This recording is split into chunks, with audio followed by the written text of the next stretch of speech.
going on? What's going on? Entertain the Geeky.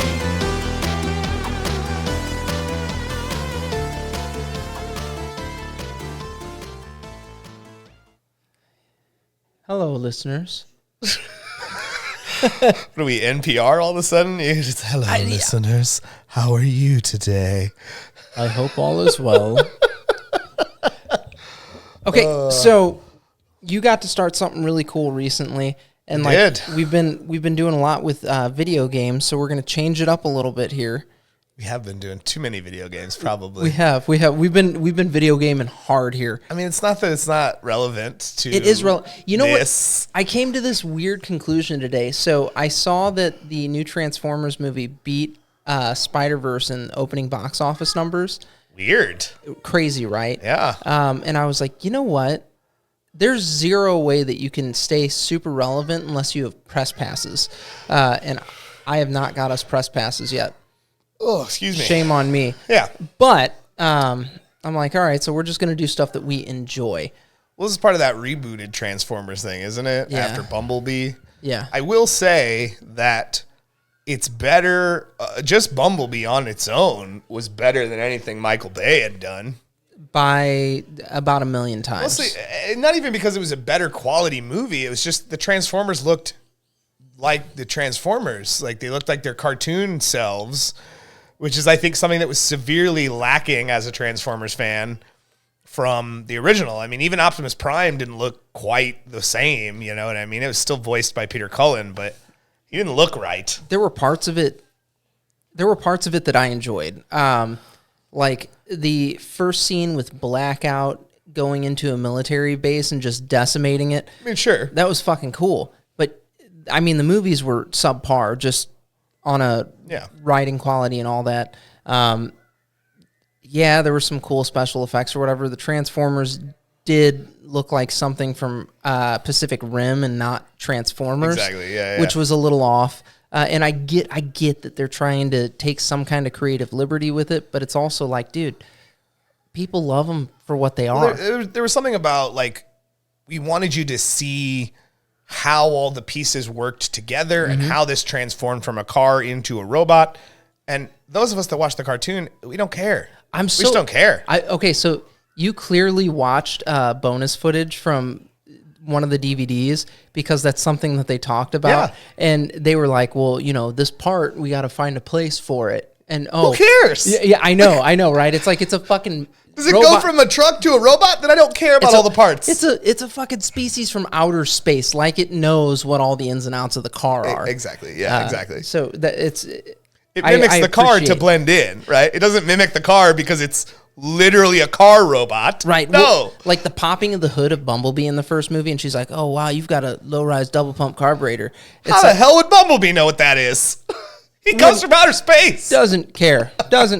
He would probably have some, like, plutonium-fueled... It wouldn't look like an engine at all. Right. That's what I'm saying. It would be this weird thing that... Bumblebee doesn't have an engine inside of him. Well, when she first popped the hood and was like, whoa, that's what I was expecting. Like, I remember watching that movie and I was like, what the fuck is going on?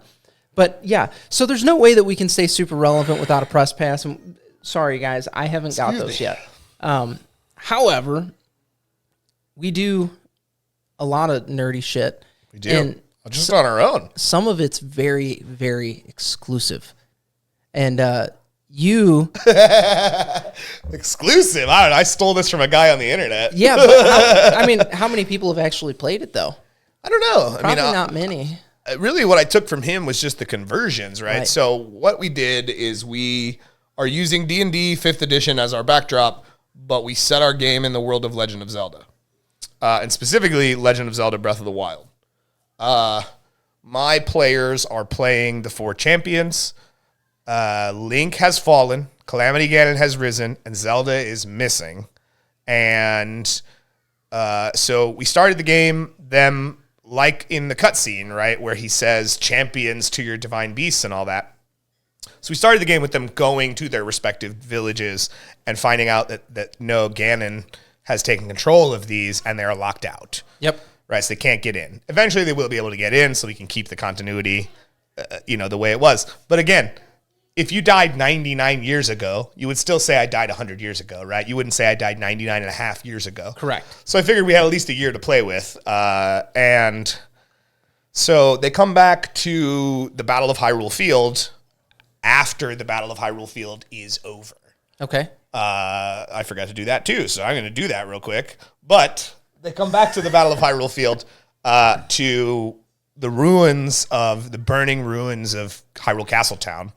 And I mean, everybody's dead. The Guardians have started to move out into the surrounding villages to just keep decimating Hyrule Field. The barracks and there's various troop places and stuff there that they just destroyed. So they come back to the battle.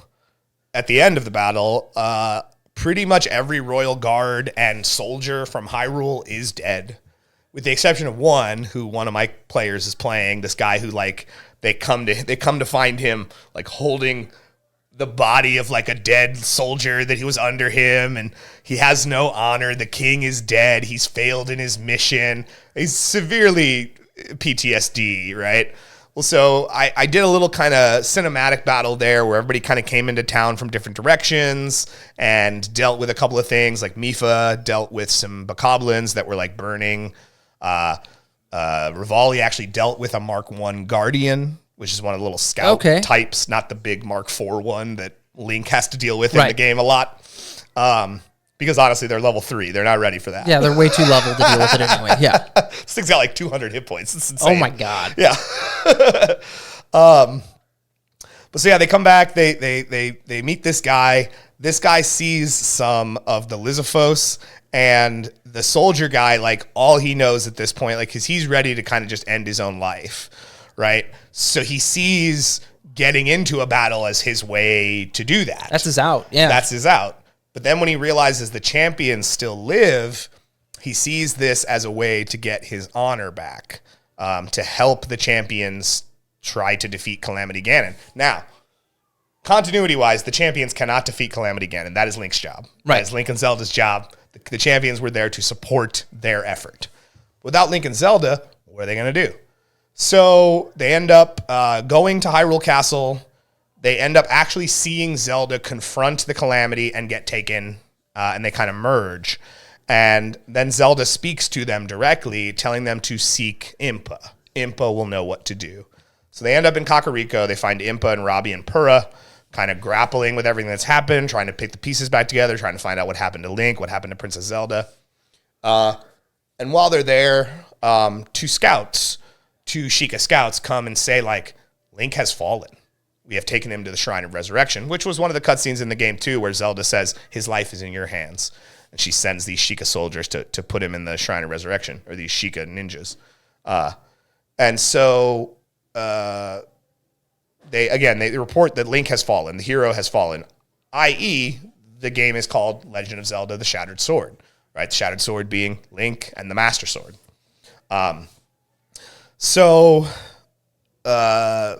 They kind of get a little bit of information, and Purah and Robbie start talking about an ancient legend among the Sheikah of this place called the Astral Observatory. Now, those of you that have played Breath of the Wild know that the Astral Observatory is where you fight Ganon underneath the throne room. It's this big giant domed thing with little star constellations all over the walls. And at the bottom of the walls, you can see the prophecy play out. Right, so the prophecy of 10,000 years ago, Link, Zelda, all of this. Well, so what I did is I just added in the Guardians, the 4 characters that would pilot the Divine Beast, the champions, not the Guardians. I'm sorry, the champions, to basically say, like, their part is not over. Right, eventually the game will. I don't want to spoil too much in case they're listening, but if you've played Legend of Zelda Breath of the Wild, you know how their story ends. But in this little interim time, we had some stuff to play with. So they try to get into the Astral Observatory. I did it like a traditional Zelda game with dungeons. And then so this first trying to get into the Astral Observatory was a puzzle. It's an ancient Sheikah legend of this place that they would study prophecy. And so just to get into the room was a puzzle with several pieces around the room that had to be activated in order to open the door. One of those puzzles included using a mirror to reflect a light source at a specific thing. Like, I designed it like a Zelda game. I wanted it to feel that way. Okay. So they end up getting into the Astral Observatory, and if you've played the Champions Ballad DLC, there is a moment when Link goes to a place underneath the Shrine of Resurrection. He's going to go claim his own divine beast, which turned out to be the Master Cycle Zero, which was pretty cool. Little horse-shaped motorcycle that you get to ride around. Mario Kart. Yeah. So they, when you're Link in the game and you're down there, you come across at the very end a monk, one of the monks, just like in a shrine, sitting in like a preserved state. And when you pop his little preserved state, you hear him say, something to the effect of, blessings upon you from Goddess Hylia for getting this far. You must face one final test. And the camera kind of zooms in on his mummified hand, and you see it crunch and move. And then the monk stands up, and you have a boss fight against this mummified monk, Nice. Monk Moscotia. So I included Monk Moscotia in the beginning of my game, especially since one of my friends who's playing in the game, he hasn't gotten to that point in the game yet. So to him, the monks are they're mummified. They're static. They don't do anything. So to have a monk move, he was like, what? It's moving? And I even told him, I was like, oh, you'll deal with Monk Moscotia in your own game. It will be great. But so Monk Moscotia is basically testing the champions to see if they're worthy to participate in this quest and help the hero. So they get into a boss fight that plays out exactly as the boss fight plays out in the video game, right? So he starts with, he's teleporting around, he's charging at them with his sword drawn, and then after they've dealt enough damage to him, then he starts to split himself among like 10 different versions, 9 of which are not him and will immediately dissipate upon hitting them. So then then they had to find out which one was him. And again, once they take off another chunk of his health, then he grows really big and tries to stomp them, and he's shooting lasers out of his eyes and stuff. It's a great boss fight. Like, it's in the game. It's a very cool boss fight. So I wanted to recreate it. So I did. So then the monk speaks to them after they defeated it. The monk speaks to them directly and tells them of their part in the prophecy. Their part in the prophecy is when Link fell, the soul, because I don't know, out there, if you're unfamiliar with how Link, Zelda, and Ganon work, it works like this. Ganon is immortal. He is demise, being reborn in a person time and time again. Yep. And that person is Ganondorf. So Ganondorf's Dracula. He will be reborn time and time again. Zelda carries the blood of the goddess through her bloodline, right? So mother to daughter, mother to daughter, mother to daughter, they all carry the blood of the goddess. So her power comes from her lineage. Mm-hmm. Link is unique among all of them. Link is the soul of that first hero that just kind of sits in the ether until Ganon rises again. And then it inhabits a warrior in that world. And then that soul links that warrior to the Master Sword, right? So once that soldier's job is done and Ganon has been defeated, the soul leaves the hero and stays in the ether waiting for the next hero, right? So Link is not special. Link carries the soul of the very first Link, right? And so on and so on and so forth. So when he died, because he did die, right? The Shrine of Resurrection brought him back to life, and it took 100 years for that to happen. Mm-hmm. So when he died, the soul abandoned him. Would it have been faster if he would have just died and they'd have let him be dead and then the soul would have found a new hero? So in this era, Link is that hero. Okay. Right? So the soul chooses one bearer in each era. Okay, so it had to be this guy. Has to be this version of Link, right? Okay. Like, so when he died, the soul can't make a distinction between, we're about to resurrect him. So the soul abandons him and split. And the monk tells them this, right? He shows them a vision of Link's death. And what Link and Zelda don't see is the soul of the hero leaving Link's body and splitting into 7 pieces and sent to the far corners of Hyrule. Those 7 pieces represent 7 dungeons in the game that the heroes have to go to, fight a boss, get a piece of the soul. So their goal is to reassemble the soul of the hero and get it back to the body. Because if they don't, when Link wakes up in 100 years, he's not going to be able to reclaim the Master Sword, and he's not going to be able to fight Ganon. You need the Master Sword. You can't fight him without it. I mean, you can in the game terms, but in the story terms, no, like he needs the Master Sword. Yeah. The sword that seals the darkness, right? So They get that prophecy. The monk kind of goes back into his little stasis chamber, and he's pulled away. And now they have to go out into the world, find these 7 dungeons, and reassemble these 7 pieces of the soul. And I would go into a little more detail about where that story is going to go, but one of the players could listen to this podcast, and then they will have knowledge they should not have yet. But suffice it to say, my wife, Corey, was not able to be at the first session. She's playing Urbosa. Yeah. And I actually found a good workaround for the fact that she wasn't going to be there because Calamity Ganon has risen at this point. Yes. So the Yiga clan, the splinter group of the Sheikah who follow Calamity Ganon, they have become emboldened, right? So when Urbosa goes back to try to retake her divine beast, she finds that her city, the capital of Gerudo, the Gerudo Desert, is under attack by the Yiga clan. They feel emboldened. They're like, no, we're just going to destroy all our enemies now. So she has to be there. So she has to stay there as the chief. So that's a good reason why she wasn't there, and it now is leading the players. Well, no, we have to find out what happened to Urbosa. So now we have to go to the Gerudo Desert, and it so happens the Spirit Temple is in the desert. Ooh. So they're on their way to help Urbosa. In the start of the next session, we're going to be on our way to help Urbosa fight off the Yiga clan, and then we'll probably do the temple. Now, the thing that's exciting for me about this game in general is my favorite Legend of Zelda game is A Link to the Past. Ocarina of Time, these are all great games. There's no doubt. A Link to the Past just had a special place for me. It was the first Zelda game I completed. Yeah. It was the first Zelda game I got all my heart containers. I got my maxed out item inventory. Like, I did everything that game had to offer as a little kid. And I was very proud of that. So that's what that's what I designed this game to feel like. You got medals for running really fast, and I completed Zelda Link to the Past in its entirety. You bitch. Yep. You're wasting your time with all that metal nonsense.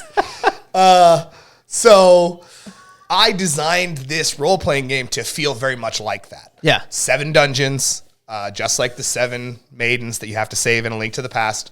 All the dungeons are part of the different topographical regions, right? So there's one in the desert, there's one in the mountains, there's one in the forest, there's one in the lake.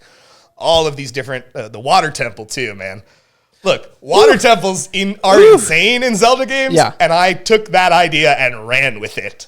Suffice it to say, the person who's playing the Zora is going to have a lot more to do than they normally would. And I give everybody that chance, right? Every character has to have their opportunity to shine. Right? Like, so while you playing the Zora character are a great swimmer, that's not really going to come up a lot, but it will in the water temple. You're going to be invaluable in the water temple, especially since one of the things you get as a Zora as a racial bonus is dolphin jump, which means if you jump out of the water, you can actually triple your jump distance. Holy shit. So, like, they could literally shoot themselves out of the water up to higher levels. They're a rocket ship at that point. Exactly. Yeah.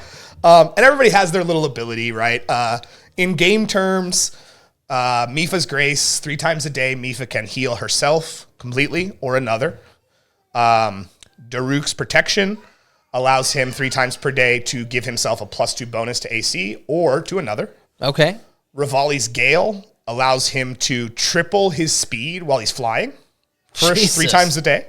Right? It's for 1 move. It doesn't last forever. It lasts for 1 move because it does run out. Right. But you can do it 3 times a day. So he already has a flight speed of 60.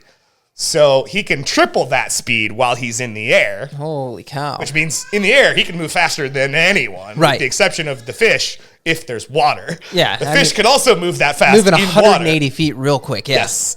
And then, who's the other one? Urbosa's Fury. 3 times a day, Urbosa can call lightning. It's 3d6 damage, I think, something to that effect. Cool. Game terms, right?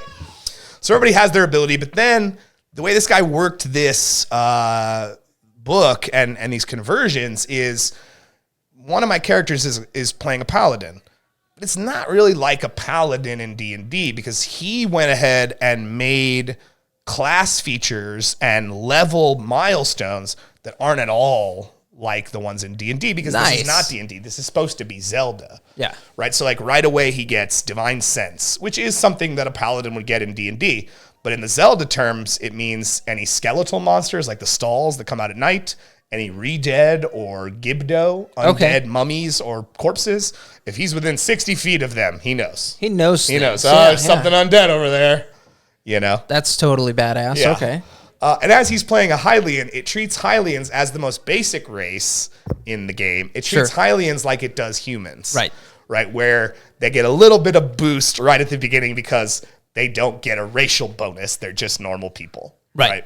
Like the fish get a bonus, the birds get a bonus, the rock guy gets a bonus, the bird guy gets a bonus, right? Like, your special is all out of the way right out of the gate. Yeah. You're special. You're not special, but so because of that, the game gives you a little bonus to your stats to make you feel special. Here's a cookie.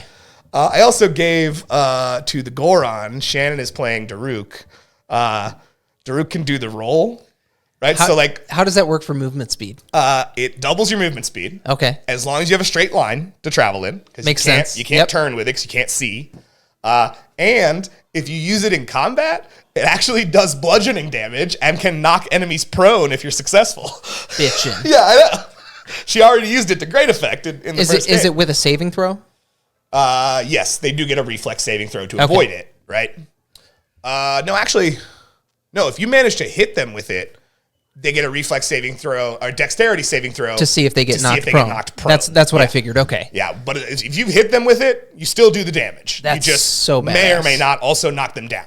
Right? Very cool. And roll right over them. That's amazing. So yeah, the first session was good, man. They got into a couple of battles. Like I said, there was a more cinematic battle that happened when they got back to the field, and then a more focused battle that happened when they fought Monk Moscotia. But it all flowed really nicely, and the Zelda mechanics work really well in D&D. Zelda is like relatively low magic, yeah, and anything low magic works very well with 5e. Yes. Hey, look, there's a tiny person coming into the shot. Baby. Come grab her real quick, bud. Hey, Tear's gonna take you jumpy, sugar. Adorable. Anyway, yeah, no, it works. It just works really well. Like, there's not a lot of magic, right? So, like, again, the one character's playing a paladin. I think it's paladin, barbarian for Daruk. Rivali is a ranger. Okay. Mifa is a fighter. I wanted to make Mifa a cleric, but the cleric just doesn't really work with the warrior side of her. And then Urbosa is a rogue, actually. That was the class that fit the best with Urbosa. Interesting. Okay. And I think it comes when I saw that, I was initially like, no, Urbosa's not a rogue. But then I remembered one cutscene from the Champion's Ballad where her and Zelda, after formally she accepts, oh, I'll be the champion of the Divine Beast, they're walking in the desert talking. And two random citizens walk by. And in the middle of Urbosa's talking, she just kind of stops. And you can see her like focus, kind of looking behind her at these two people. And she just goes, halt and face me. And these people are confused. And she goes, unlike you cowards, I prefer to face my enemies head on. And all of that seems like, well, no, she's like a super good fighter person. Right. But then when she destroys them in combat. I mean, like, absolutely destroys them. Decimates them, yep. And as they're laying there beaten, she utters the words, out of respect for our princess, you may keep your lives. Now go. And I was like, no, like, so what that implies is if Zelda wasn't there, she just would have murked them and been done with it. So the idea of, no, you're my enemy, so you have to die? No, that's a rogue characteristic right there. So I think rogue worked well for her, not only for her skill set, but for the idea that she's not 100% a good person. It's not always pretty for her, yeah. No, like she lives in like the rest of them kind of have peace in their worlds. She has the Yigas living next door. Her people are at constant war with these splinter group of the Sheikah. And the reason that splinter group of the Sheikah is dangerous is because the Sheikah are the most technologically advanced species in Hyrule. The dude that put all this together initially, that did the conversion, was as big of a nerd as you are. Probably. Look, when I say he did everything, I don't have to do anything. That's what Any stat block I need for an enemy. That's what I'm saying. He did everything. Otto, come on. Even the ones that are in Breath of the Wild that are more new, like Guardians and things like that. No, he's got stat blocks for them. Yeah, he did. He did all the work. He did all of it. And it's like, dude, And well, what's funny is there was this point where you're like, I don't think a rogue is right. And then you're like, a rogue is perfect. Yeah. All it took was so me funny. going, wait a minute, let me think about some of the scenes that have her in them. No, yeah, rogue is her class, all right? Like, So freaking funny, man. so not only does she have the Orbosa's Fury and that kind of stuff, but she also has sneak attack damage.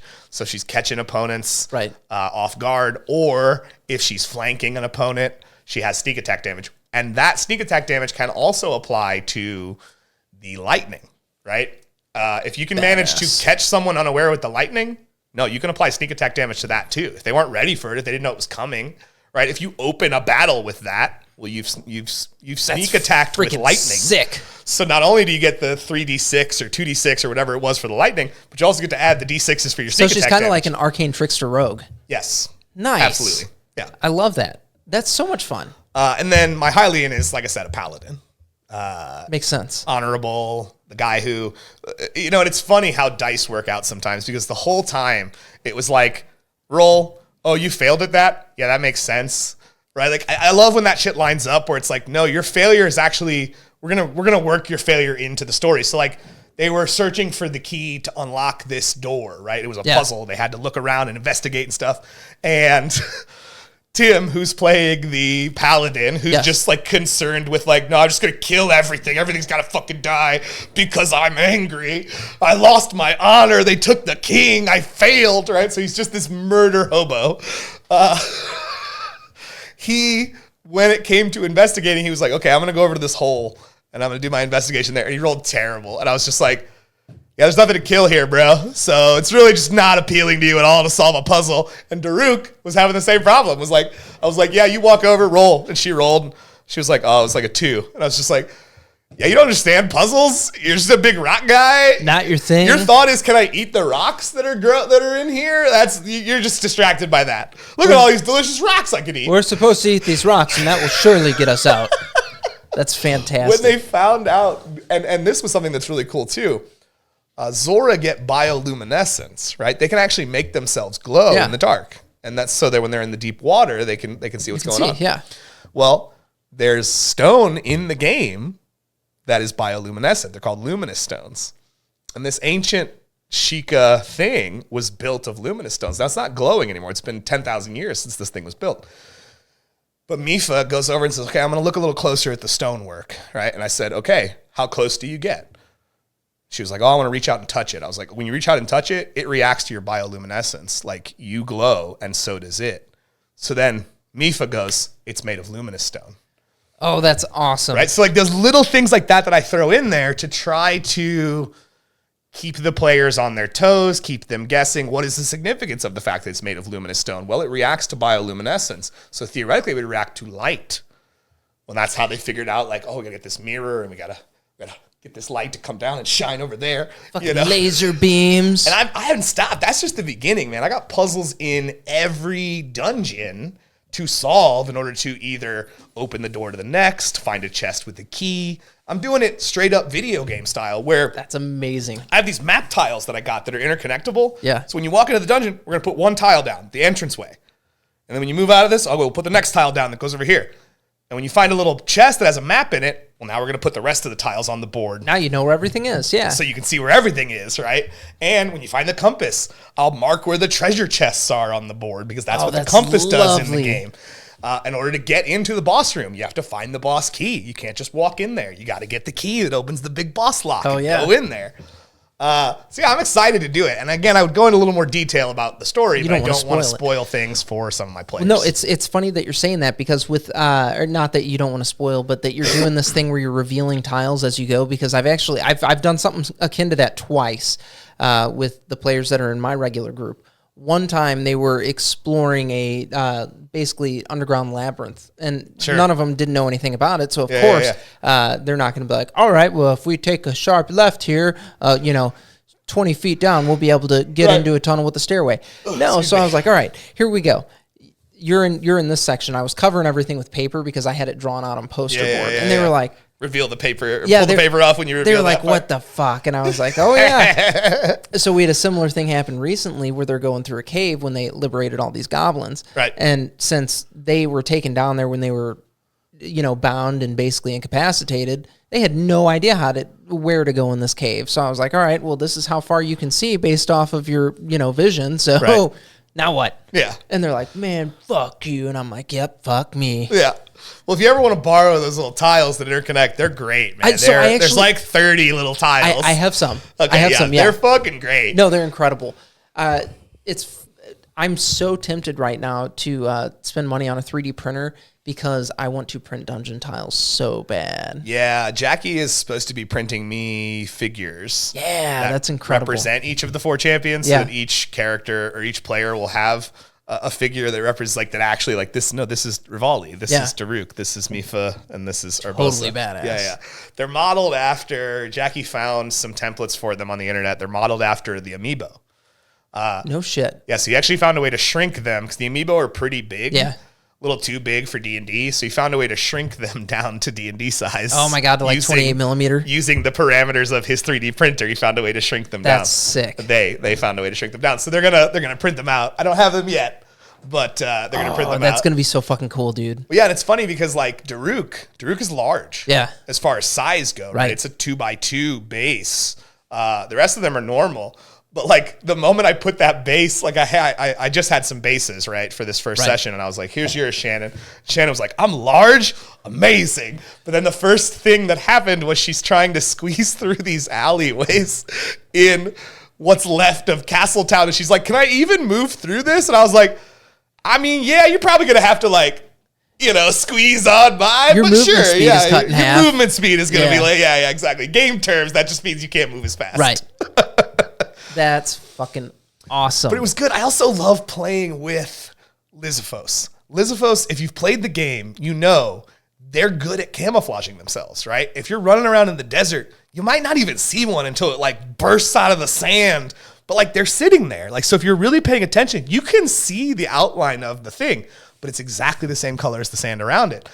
They do that in the green. They do that in the mountains. They're everywhere. So the first thing that Shannon has to do is roll perception to see if she notices anything. And I was like, she rolled terrible. And I was like, yeah, you just noticed some weird rocks. They're just weird rocks. She's like, I'm going to go up and poke them.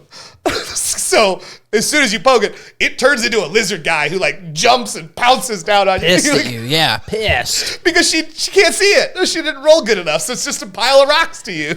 I mean, the random aspect of it would make that so much, that's what makes role-playing games fun for the most part, is that random thing. But yeah, for your scenario in particular and how you're trying to really work it into the story, God, that would make it so good. It is really fun, man. And one of the things I'm really looking forward to is finally getting into some of the dungeons, because not only did this guy who made this template do every basic enemy, but he's got a whole chapter that's just all the bosses in every Zelda game. So I got to kind of pick and choose which bosses I wanted to use. And I won't spoil some of them here. But suffice it to say, he had boss things for Gleox and Gomas and, every Dodongos, every kind of boss you can encounter. How much time do you think he spent on that shit? I don't know, but he can't sell it because Nintendo is very serious about their IPs. Right. They will sue the shit out of you if you try to make money off something that's their intellectual property. What's so funny is they did a role-playing thing with Critical Role recently, too. Yeah. Well, but if they're licensing it, that's one thing. No, I know. It's just... This guy just made a thing, and you can just download it for free on the internet. He can't sell it. Right. The sheets also, so I'm doing leveling. I don't like leveling with experience. I never really have. I like milestone leveling. Okay. Where you get to a certain point and you level up. Yeah. Right? Because you've become something, you overcame some great challenge or whatever it is. So in this game, because it's based on a video game, every time Link in the video game would get a heart piece, that's when they level? You level up. How high are you going to let them level? So there are 7 dungeons, so that's 7 levels right there, 7 heart pieces. Each dungeon would give Link a heart piece or a heart container. Okay, so level 10. So that takes them up to level 10. Then the sheet has the little 4 heart container thing on it so that you can fill it in as you find them.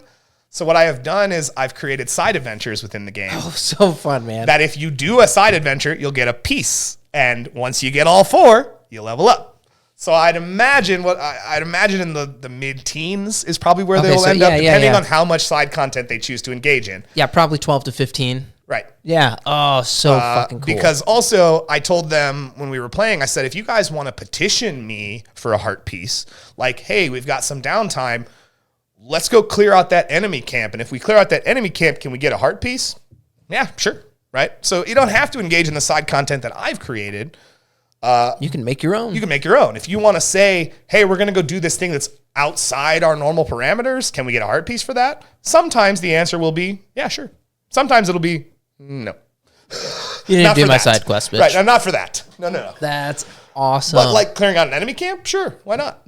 Yeah. I freaking love it. I'm excited. Also in the dungeons, I've been able to use, because the Breath of the Wild world is very specific about which monsters exist in it, right? So you have your Goblins, your Lizithos, your Moblins, Lynels, Taluses, Hinox, Guardians. That's it. Yeah. Oh, the bats, the little Keese bats, Sure. right?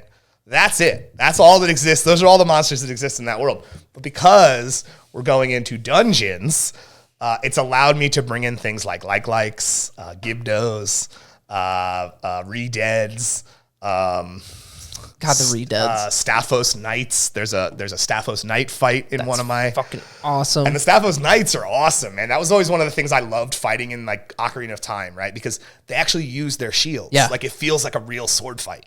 At least it did back then. I mean, now it looks terrible. Right. Now it's rudimentary, but yeah. But if at the time, man, I felt like I was actually having a sword fight with an enemy that was actually trying to defend itself, right? That wasn't just going to stand there and let me swipe at it over and over again. And this guy's got stat blocks for everything. So every monster you could think of. What is the group thought so far? We only had the one session. It seemed like they had a good time. Yeah. I get insecure about games that I write and run. Mm-hmm. And it's probably annoying for me to say, like, I hope everybody had a good time, because I'll say it every fucking time. I do too. Right? I hope everybody had a good time, because hearing people say, oh, that was fun, that gives me a little, gives you a little endorphin boost, right? That's why you do it. Yeah. That's the whole reason. I want you to have fun. Yeah. I'm having fun, but I want you to have fun. My fun is assured. I'm the one who wrote the story. Right. My fun is assured. I'm having a good time running Seeing you interact with the shit that I did is exciting. Yeah. But I want you to be enjoying it too. I don't want you to sit there like feeling like you don't have anything to do, or feeling like there's not a good balance between combat and role playing, right? So that first session, we had those two kind of combat encounters, one that happened in the castle town and one that happened in the Astral Observatory. Mm-hmm. But in between that, it was a lot of, we're talking to Impa, we're talking to Pura, we're talking to Robbie. Were they engaging with your NPCs? Like, well, they were. I know they were, because I know who the people are. Yeah, everybody was. I think Tim's taking a little while to kind of work his way in. Also, he's playing a character that probably wouldn't interact as much, right? He's a little closed off. He's got a little PTSD going on from what happened at the castle. When Calamity he might be just a little spacey right now. Yeah. Yeah. So I think, and I've played games with Tim before, right? It always takes Tim a while to get comfortable anyway, but I think eventually he'll be engaging. He played in that Star Wars game I ran at the store. Yeah. And that was great. Like, that was a fun game. We did like the scum and villainy game, right? Oh, yeah. It was bounty hunters and smugglers and shit. It was a good game. But yeah, otherwise, I think it was good. I'm also the kind of person there, I think I did it during the game, where like things were being explained to the party and they were kind of interacting with one of the NPCs, and Tim was just kind of sitting there quietly. So I like addressed him as the NPC, like, Toma, you're very quiet over there. What are your thoughts? Right. So I like try to, you have to, I don't want to force people, right? Because if they're not comfortable, I don't want to make them uncomfortable. But I at least want to... You want to give them the opportunity. I want to give you the opportunity, right? Because when you have players that are experienced, like Zach and Lemur, who have done this time and time and time again since they were children, and me personally, right? Or you sitting in a game. Right. I don't want to take all the spotlight, right? Like, and I feel like I do sometimes. I feel like I'm talking more than anyone else, or whatever that might be. Right.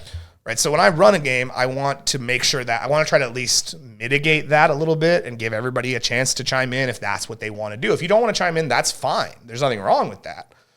But if you do and you feel like you can't, I don't want you to ever feel like you can't. So I, put a specific moment there where I said, because everybody's talking except this guy. Well, so Robbie, who knows Toma personally, Robbie worked in Hyrule Castle. Yeah. He knows most of the Royal Guard personally. He knows his name. When he saw him, he's like, Toma, I'm so glad you survived, right? I'm so sorry.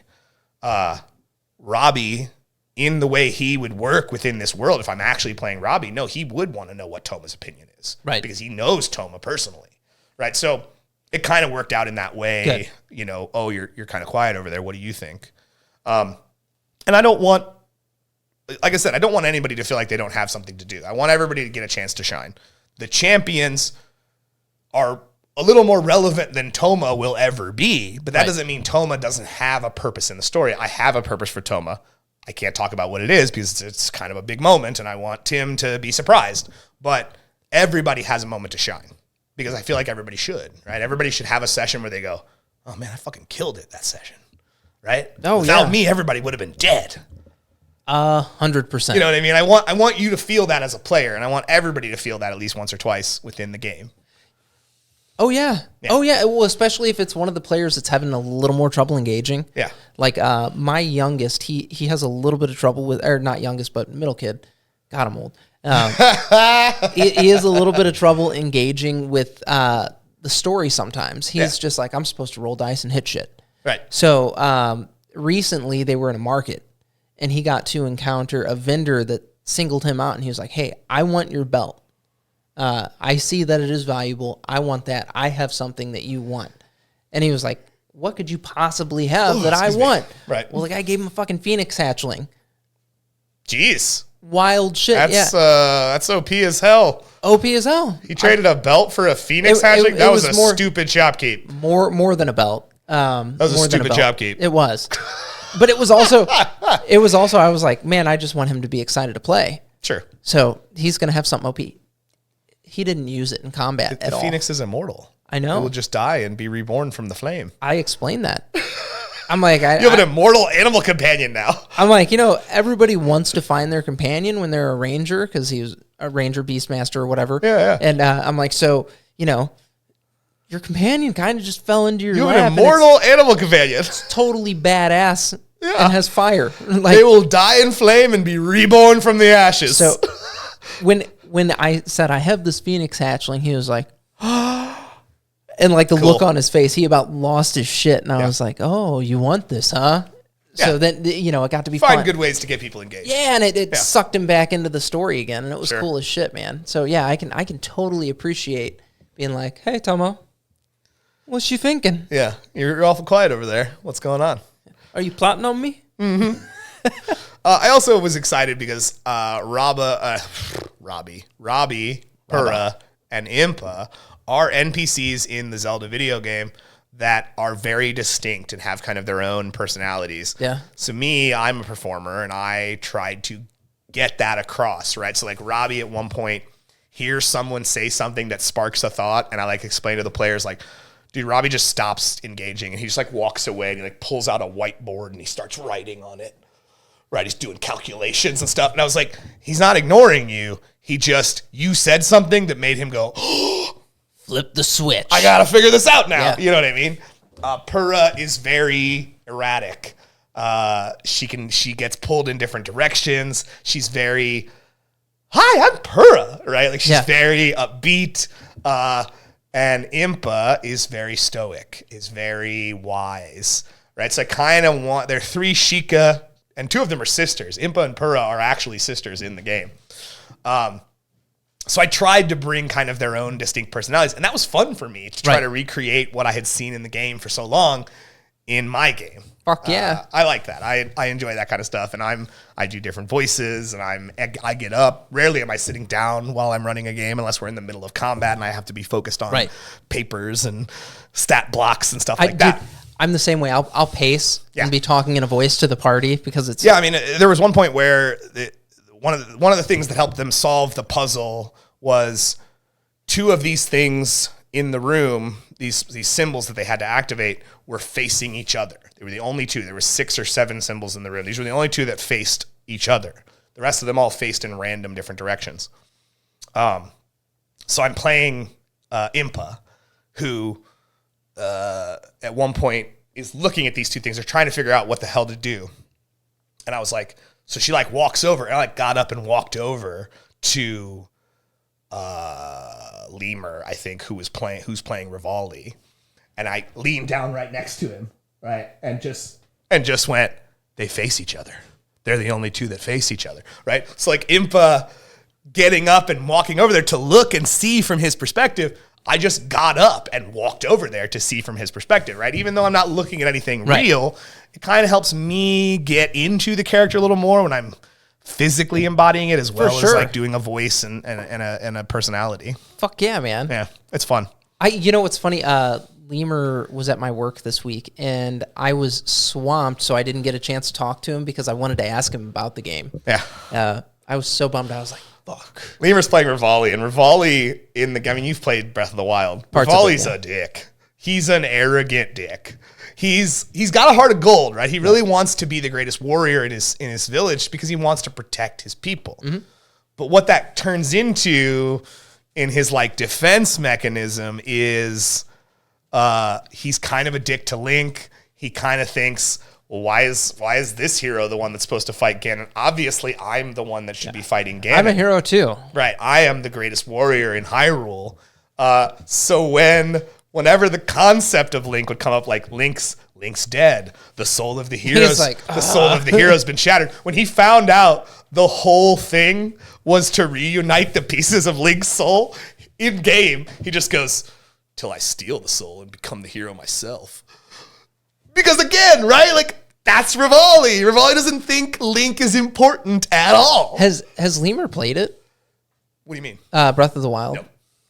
I didn't think so. So what I did before the game is the Champions Ballad DLC introduced 5 new cutscenes. Yeah. 4 of which are about Princess Zelda going to the respective champions and asking them to pilot the divine beasts. Did you play those cutscenes? So I showed them those 4 cutscenes before we started the game to kind of give them a window into who these characters are. Yeah. Right? Because they're embodying characters that already exist. That's awesome. They're not giving them their own personality. These characters have a personality. How cool is it to have a cutscene to fucking use as a reference too? It was pretty fun. I had everybody come in the living room. I just stood back and I was just like, okay, watch these things. Guys, I played all 4 of them. Pay close attention.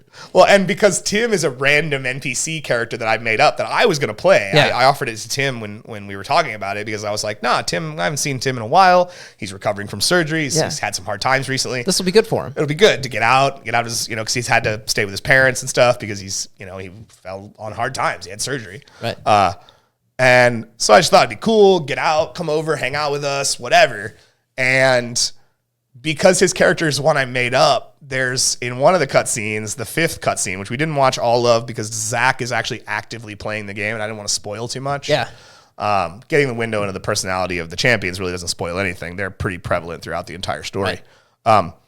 But there is that 5th cutscene where the champions are gathered in the throne room at Hyrule Castle and the king is, welcome warriors, thank you for blah, blah, blah. And there's 2 royal guard guys standing next to the king.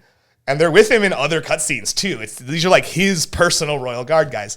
And one of them, this guy with this excellent highway patrolman handlebar mustache, hell yeah, is Toma. So I just played the first part of that cutscene and I was like, that's you, Tim, right there. That guy with the mustache, that's you. But he has no personality. You get to give him his personality. No, not the king. No, this guy with the mustache behind him. Too freaking awesome. And because I know Breath of the Wild forward and backward, and because I've been inundated in Tears of the Kingdom for weeks and weeks now since it came out, I've not stopped playing it. Almost a month, yeah. Yeah. Or right around, it might be a month now.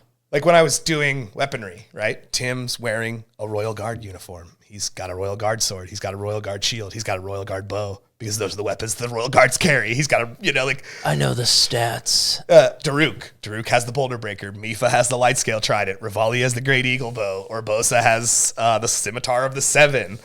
These are their weapons, right? And I told them, I was like, look, guys, you don't have to continue using these, right? This is just the weapon you would always have on you. Right. If along the way you find something that works better, if along the way you run into a blacksmith and you want to rework the weapon into something more akin to what you want it to be, you can absolutely do that. I don't care. I really don't care beyond this moment. But at the start, the Boulder Breaker is your weapon. The Scimitar of the Seven is your weapon. The Light Scale Trident is your weapon. The Great Eagle Bow is your weapon. But fighters, you should absolutely dual wield because it's overpowered as fuck. We actually found we had to create a workaround. Because the Great Eagle Bow in game can fire 3 arrows at once. Oh, Jesus. Yeah. So we had to create a workaround because 5th edition D&D doesn't have multi-shot bows, or at least it doesn't handle it in the same way that like third edition did. Right. So what we came up with a bunch of different ideas. What we ended up landing on was if he's using the bow to shoot 3 arrows, we increase damage dice. So not the amount of dice, we increase what the die type is. Okay. Right? So a typical arrow would do a D6. We're using 2 arrows, now it's a D8. Using 3 arrows, now it's a D10. Oh, okay. Right, so we just ended up increasing the die type for each arrow. So you're shooting 3 arrows, so you have the potential to deal more damage. Maybe you don't. Maybe 2 of them miss, and you only deal 2 damage. Did the scaling feel good with that? It did. It worked. I think it worked well. Okay. Lemur did say, though, like, I'm going to have to start, like, after every battle, though, asking you if I find any intact arrows on the battlefield. He was like, because I burned through 40 arrows very quickly. You better get the never-ending quiver. Ain't no never-ending quivers in Hyrule, bro. You get 60 arrows in your quiver, and that's it. And after that, you got to buy more. And they have rupees and stuff, right? They're not wealthy, but they're not poor either. Mifa's a princess, for God's sakes. Like, she's royalty. She is, in fact, wealthy. Yeah, she's wealthy, yeah. And Orbosa is the chieftain. Daruk is the chieftain. Rivali is like the captain of the Rito Guard. So, like, these are well-respected people. They're not poor, but they're not rich either, right? None of them are hurting. No. Now, there are going to be things that, because of the way Zelda's economy works, the higher tier things, while you can, in the game, find them in the world, we're not doing it like that. You got to buy them, right? So the higher tier things are going to cost more rupees. I love it. So, like, if you wanted to buy the Great Eagle Bow, well, that's like 5,000 rupees, bro. You know what I mean? Like, you have one. But if you had to make another one, you need like 5,000 rupees, you need some wood, and you need a diamond. That's how you remake one. You know what I mean? Yeah, nerds. Yeah, we're nerds. That's incredible. You guys out there already knew that, though. If you've been listening to us at all, you know how much of nerds we are. Yeah, for any period of time. Yeah, we're nerds. I mean, so it's lovely. It's fun. Normally now, because we started this with the last episode, doing a segment called Tales from the Table where we would tell you a little bit from a game. You just got a whole episode on it. Yeah. So there's no Tale from the Table this week. Well, and we're doing it once a month. There's no reason why we can't keep No, we will. Keep the people out there updated on how it's going. Next time we'll whittle it down because you were explaining a lot here, like how the mechanics and stuff worked. Right. Not going to have to do that next time. Right. So next we'll time just be able to talk about the story. You'll get your 10-minute segment. Boom. Yeah. Done. Yeah, Love it. We'll do Legend of Zelda Tales from the Table. Hell yeah. All right, guys. You, please be lovely. No, go to entertainthegeeky.com. You can follow us on all of our social media and all that fun stuff. God damn it. It's right in front of you. What do you mean, God damn it? It's literally right in front of you. I should just go like this. Right, just do this thing. I don't do that ever. I don't think of it in reverse because I'm looking at. I'm like, all right, this is a mirror. It's not a mirror. There, no. That's where you go, right there. We're opposite, right? Go to entertainthegeeky.com. Follow us on all of our social media. If you have not already, please subscribe, like, comment. We want to talk to you and bring you more content, indefinitely forever. We love you so much. Yeah. Do you got any words of wisdom or anything you want to part these guys with? I got nothing. Okay. No wisdom today. Okay. As Maybe next always, stay geeky.